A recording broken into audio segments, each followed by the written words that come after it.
அனைவருக்கும் வணக்கம். திருக்குறள் பார்வையில் செயல் திட்டங்களின் நடைமுறைக்கான வழிமுறைகள். பொருள், கருவி, காலம், வினை, இடனோடு ஐந்தும் இருள்தீர எண்ணிச் செயல் என்ற திருக்குறளுக்கேற்ப எல்லா துறைகளிலும் செயல் திட்டங்களில் வினை நடைமுறையில் கடைபிடிக்க வேண்டிய திறன்கள், கருவிகள், தக்க காலங்கள், வினை வலிமைகள், தகுந்த இடங்கள் இவற்றை ஆராய்ந்து செயல் திட்டங்களை நடைமுறைப்படுத்தும் பொழுது தனிமனித உயர்வும் சமுதாய வளமும் பெருகும் என்பது உறுதி.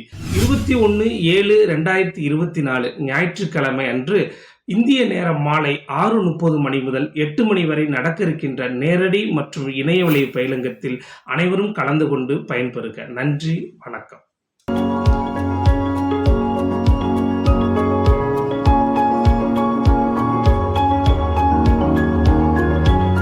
அனைவருக்கும் வணக்கம். திருக்குறள் பார்வையில் செயல் திட்டங்களின் நடைமுறைக்கான வழிமுறைகள்.